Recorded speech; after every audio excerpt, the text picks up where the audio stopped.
buenos días, mis hermanos, el Señor les bendiga grandemente. En esta mañana nuevamente tengo la oportunidad de poder compartirles una palabra de parte del Señor. Es la continuación de un mensaje que he estado hablándoles acerca de cómo pelear nuestras buenas batallas y que no enfrentemos al enemigo en su territorio. Y hablamos acerca de unos elementos que eran importantísimos al momento de nosotros ganar bien esas batallas. Y una de esas es tener una vida de oración.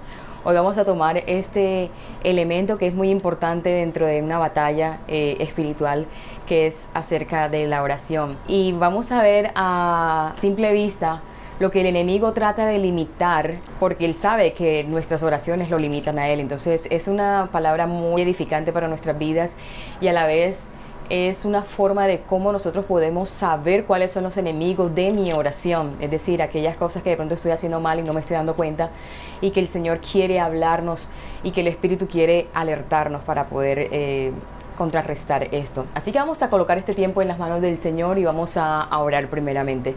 Señor, en esta hora te damos gracias por tu palabra, Dios. Yo te ruego que a través de tu Espíritu Santo seas mostrándonos, Dios, tu verdad, que estemos alertas, que nuestros ojos estén abiertos y nuestros oídos estén alertas y atentos a tu palabra, Señor, atesorándonos en nuestro corazón y poniéndolo por obra, Señor, para saber cómo pelear bien nuestras batallas. Gracias, Dios, quédate con nosotros. En el nombre de Jesús te damos la gloria. Amén y amén. Y miremos esto. El enemigo trata de limitar tu oración porque sabe que tu oración lo limita a él. Yo quiero que repitas conmigo esta frase. El enemigo trata de limitar tu oración porque sabe que tu oración lo limita a él. Es una frase muy poderosa. Y miremos cuáles son los enemigos de mi oración. Obviamente el primer enemigo es mi carne, ¿cierto? Sabemos que nuestra carne está aquí y nosotros nos gozamos muchas veces de lo que nos gusta. Nos gozamos, por ejemplo, en las novelas, nos gozamos en el internet, nos gozamos en el deporte, nos gozamos en redes sociales, en el cine, leyendo libros, menos la palabra de Dios. Nos gozamos en muchas cosas. Y quizás también nos gozamos en el trabajo, pasamos mucho tiempo trabajando y parte de esto es que dedicamos tiempo a todo, menos para alimentar el espíritu, a fortalecer el espíritu en oración, en adoración, en alabanza, porque le estamos robando tiempo que le pertenece al Señor, ¿verdad? Entonces miremos lo que dice en la palabra en Romanos 8 del 5 al 8 y dice su palabra en el nombre del Padre y del Hijo y del Espíritu Santo. Porque los que son de la carne piensan en las cosas de la carne, pero los que son del Espíritu en las cosas del Espíritu son. Porque el ocuparse de la carne es muerte, pero el ocuparse del Espíritu es vida y paz. Por cuanto los designios de la carne son enemistades contra Dios, porque no se sujetan a la ley de Dios, ni tampoco pueden. Y los que viven según la carne no pueden agradar a Dios. Entonces, ¿por cuál camino se mueven más mis deleites, mis pensamientos? ¿Por cuál camino van nuestros planes o ingenios? ¿Acaso nosotros somos más sabios para el mundo o para nuestras almas? Todos los que viven en el placer están muertos porque viven según la carne, ¿cierto? La mente carnal no es solo enemiga de Dios, sino también es enemistad de ella misma. El hombre carnal puede, por el poder de la gracia divina, ser sometido a la ley de Dios, pero la mente carnal nunca ha sido quebrantada y nunca ha sido expulsada. Entonces, aquí podemos ver de que la carne fácilmente cae en tentación. ¿Por qué? Porque la carne es débil. Fácilmente nos dejamos manejar de los apetitos de la carne. Parte de nosotros nos hace caer en nuestros deleites y es muy fácil doblegarse a lo que le gusta, ¿cierto? Y lo que me hace sentir bien. Por eso nosotros debemos someter esto, debemos someter la carne, debemos doblegarla. ¿Y cómo lo hacemos? Según el ejemplo de Jesús mismo. Él vivió aquí en la tierra por 33 años. Vivió aquí como hombre. Él experimentó en carne propia lo que era ser un ser humano, lo que era estar en la carne, pero sin embargo él nunca pecó. Pero el Señor mismo nos enseña lo que no se debe hacer en una oración. Y eso vamos a buscarlo en Mateo 6 del 5 al 8 y vamos a leer: cuando oren, no sean como los hipócritas, porque a ellos les encanta orar de pie en las sinagogas y en las esquinas de las plazas para que la gente los vea. Les aseguro que ya han obtenido toda su recompensa. Pero tú, cuando te pongas a orar, entra en tu cuarto, cierra la puerta y ora a tu Padre que está en lo secreto. Así tu Padre que ve lo que haces en secreto, te recompensará. Y al orar, no hablen solo por hablar como hacen los gentiles, porque ellos se imaginan que serán escuchados por sus muchas palabras. No sean como ellos, porque su Padre sabe lo que ustedes necesitan antes de que se los pidan. El Señor no solo nos enseñó a orar en lo secreto, sino también nos dijo algo que debemos evitar, y es no usar vanas repeticiones como hacían los gentiles, que piensan que por sus palabrerías serán oídos. La palabra aquí, palabrería, se usa en griego para describir un sonido monótono y repetitivo que hace un tartamudo. Algunas personas en sus oraciones repiten muchas palabras, cierto, es muy monótona, Señor, Señor, Padre, oh Padre, y decimos muchas cosas, cierto. Y esta clase de oración tiene un sonido que carece de algún significado. Cuando usted se encuentra con una persona así, que ora de esta manera, es como si estuvieras escuchando un mismo sonido repetitivo, como la corriente del agua cuando corre, es igual, es constante, ¿cierto? Cuando golpea las rocas. Estas personas repiten así también las oraciones, usan las mismas palabras todo el tiempo, y obviamente al enemigo le encanta, pero a Dios no le agrada que usemos vanas repeticiones. Y por eso es que ellos creen o suponen que sus oraciones serán contestadas por la mucha repetición. Una cosa es la repetición, otra cosa es con qué intensidad tú lo haces, es decir, con qué frecuencia tú haces. Pero esta clase de oración es vana y no es eficaz en absoluto, y no debemos usarla. Entonces, este es uno de los enemigos, es usar vanas repeticiones. Otro enemigo de mi oración, y que el enemigo puede acusarme, es mi pecado, porque el enemigo es un acusador. Miremos en la Biblia, en Salmo 66, 18 dice: si no hubiese confesado el pecado de mi corazón, el Señor no me habría escuchado. Aquí vemos claramente que David dice que si él no hubiese confesado su pecado, el Señor no lo hubiese escuchado. Entonces aquí él está confesando. Esto es algo importantísimo que tenemos que hacer, que entre sin pecado delante de la presencia de Dios.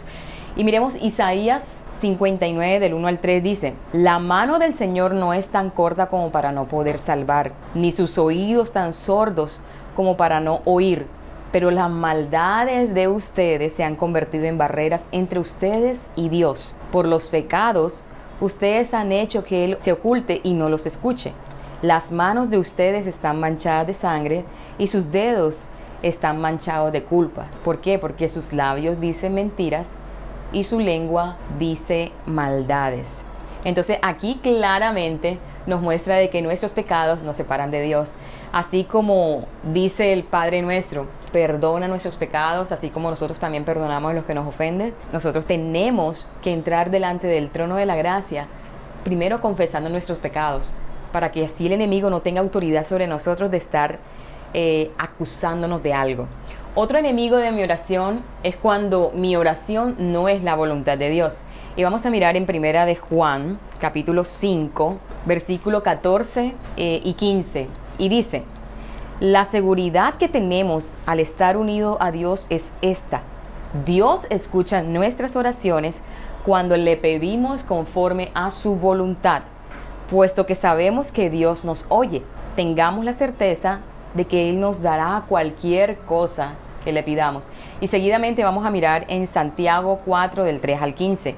Dice: pedís y no recibís, porque pedís mal, para gastar en vuestros deleites. Oh almas adúlteras, ¿no sabéis que la amistad del mundo es enemistad contra Dios? Cualquiera pues que quiera ser amigo del mundo se constituye enemigo de Dios. ¿O pensáis que las Escrituras dicen en vano: el Espíritu que le ha hecho morar en nosotros nos anhela celosamente? Entonces aquí la palabra misma nos enseña de que se puede orar también incorrectamente. ¿Y cuando nosotros oramos incorrectamente? Oramos incorrectamente cuando nosotros pedimos mal. ¿Cómo se pide mal? Cuando nosotros están basadas en nuestras emociones, en nuestros asuntos materiales. Aquí el apóstol Santiago le llama adulterio o almas adúlteras. Ahí en la traducción de la Biblia dice: oh almas adúlteras. En el original habla una sola palabra y habla acerca de adúlteras. Esto quiere decir de que cuando nosotros pedimos cosas materiales a Dios, muchas veces, no todas las veces, estamos siendo infiel a Dios, porque ¿en qué nos estamos enfocando? Nos estamos enfocando más en pedirle a Dios un bien material y que Él nos conceda ese bien material. Ay, Señor, mira, yo quiero la casa, yo quiero un carro, quiero un empleo, quiero a un novio, quiero una esposa, ¿cierto? Y eso material puede ser un objeto de idolatría. Y eso también puede convertirse adulterio espiritual. En otras palabras, pedimos mal porque pedimos para nuestros deleites. Otro enemigo, que es el más común, es el no pedir. Hay muchas personas que piensan que la oración es aburrida. Le decimos a otros que oren por él. O sea, ay, mira, ora por mí, intercede por mí. Pero ellos no oran, ¿cierto? No les gusta orar. O oran un minutico, oran 2 minuticos y oran rápido.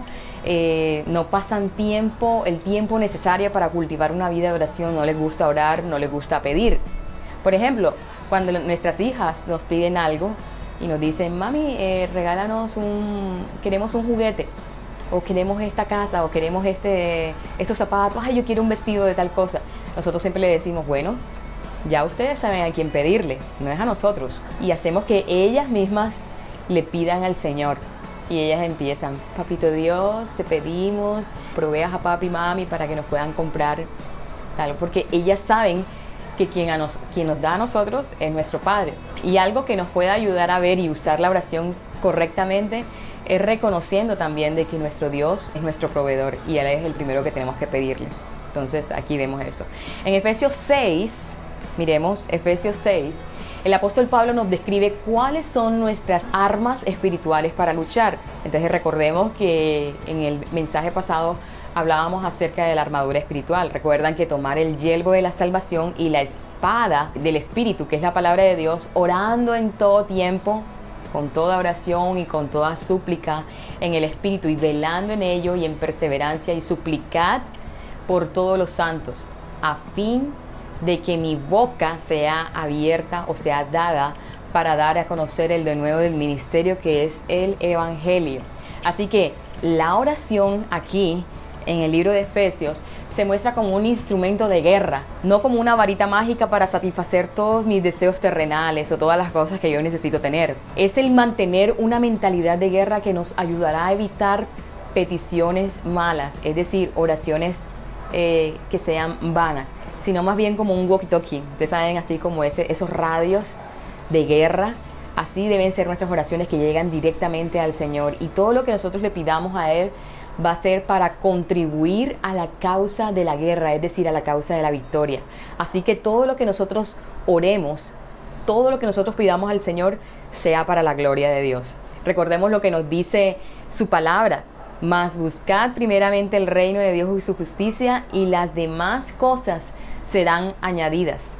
Así que no nos afanemos por el día de mañana, porque cada día traerá su propio afán, porque basta cada día su propio mal. Entonces aquí lo podemos ver en Mateo capítulo 6, versículo del 25 al 34, hablamos acerca de esto. Entonces, una de las formas que nosotros podemos pedir bien a nuestro Dios y que sabemos que el Señor va a responder bien esas oraciones, es que no es que en ninguna manera nuestra intención sea, o mi intención sea, de que usted no le pida por las cosas materiales. Obviamente Dios sabe de qué tenemos necesidad, pero la Biblia dice también de que nosotros no dejemos de orar por las cosas que Él sabe que nos convienen. Él sabe perfectamente cuáles son las cosas que a cada uno de nos convienen.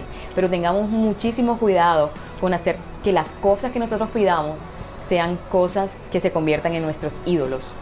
Es decir, la intención de nuestras oraciones es más bien que sean oraciones saturadas por peticiones espirituales, aún más que por las peticiones materiales, y que sean temporales, con el propósito de poder glorificar el nombre de Dios en nuestras vidas y aumentar aún mucho más nuestro gozo y deleite, para que Él sea glorificado en todas las cosas que nosotros le pidamos.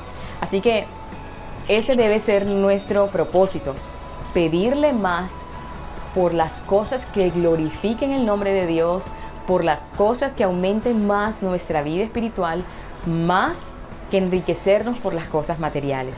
Porque muchas veces le pedimos a Dios cosas y ya, y nos contentamos, tenemos una casa, tenemos un empleo. ¿Y qué pasa? Que esas cosas por las cuales nosotros le pedimos a Él a veces se convierten en nuestros ídolos. A veces le pedimos un empleo, Dios nos da el empleo, ¿y qué hace? Que el empleo absorbe todo nuestro tiempo al Señor, ¿cierto? Y nos olvidamos y pasamos 8 o 10 horas trabajando, llegamos cansados, se nos olvidó orar, se nos olvidó leer la palabra de Dios, se nos olvidó pasar tiempo de calidad en la presencia de Dios. Por eso, ahora más que nunca pidamos con la seguridad y con la plena certeza de que Dios nos concederá todo lo que pedimos y que contribuya para nuestro bien y para nuestro gozo. Así que, hermanos, pidamos bien. Y yo quiero que hoy te vayas con esta frase. El enemigo trata de limitar tu oración porque sabe que tu oración lo limita a él. Yo quiero que te lo tengas allí memorizado todo el día. El enemigo trata de limitar tu oración porque sabe que tu oración lo limita a él. Y hoy vimos cuáles fueron esos enemigos de la oración.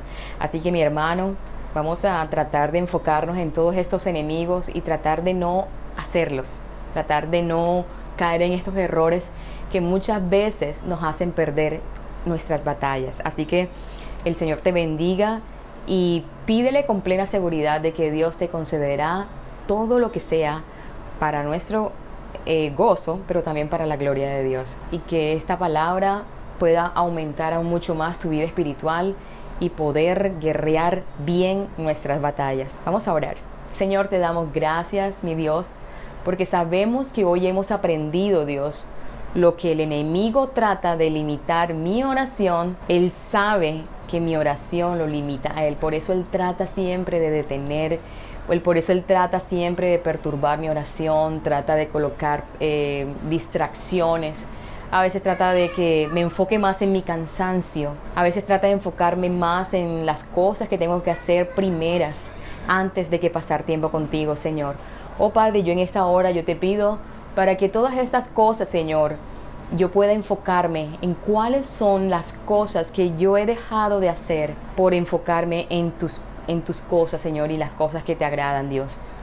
Yo te pido, Dios, para que me ayudes a doblegar mi carne, Dios, porque muchas veces me deleito en los deseos de mi carne, Dios, y no en las cosas espirituales. Ayuda a pasar más tiempo, Señor, en tu presencia. Ayúdame a saber qué es lo que a ti te agrada más, Señor. Ayúdame a incrementar más mi vida espiritual, más que en las cosas materiales, Señor. Ayúdame a pasar más tiempo, Señor, a experimentar cuál es tu voluntad, a que yo pueda saber qué es lo bueno, qué es lo agradable y qué es lo perfecto, Señor, que es tu voluntad. Esos ingredientes deben estar dentro de mi oración y debe ser aquello que me agrade, Señor. Gracias, Padre, porque tú me has enseñado hoy a saber cómo pedirte, cuándo pedirte y en dónde pedirte, Señor. Dios, yo te pido para que mis oraciones estén llenas de fe, que no sean oraciones vacías, que sean oraciones de calidad, que no sean oraciones por salir del paso, Señor, que no sean oraciones, Señor, con vanas repeticiones, con palabras que son lo mismo, que el enemigo le encanta que yo las use, Señor, pero que sean oraciones contundentes, Señor, que hagan huir al enemigo y que sean poderosas para derribar todas las fortalezas, Señor. Gracias, Padre, porque ahora yo puedo enfocarme en buscar primeramente el reino de Dios y tu justicia, y porque yo sé que las demás cosas vendrán por añadidura. Yo te doy la gloria y te doy la honra porque tú hoy me has abierto mi entendimiento y porque sé que esto lo voy a usar para poder pelear bien mis batallas. Te alabo y te bendigo, mi Señor, y oramos en el nombre de Jesús. Amén. Bueno, mis hermanos, Dios te bendiga y espero que podamos poner esto por obra. Así que recuerda, el enemigo trata de imitar tu oración porque él sabe que tu oración lo limita a él. Así que piensa en eso y memoriza todos esos elementos que necesitas fortalecer en nuestras oraciones. Dios te bendiga.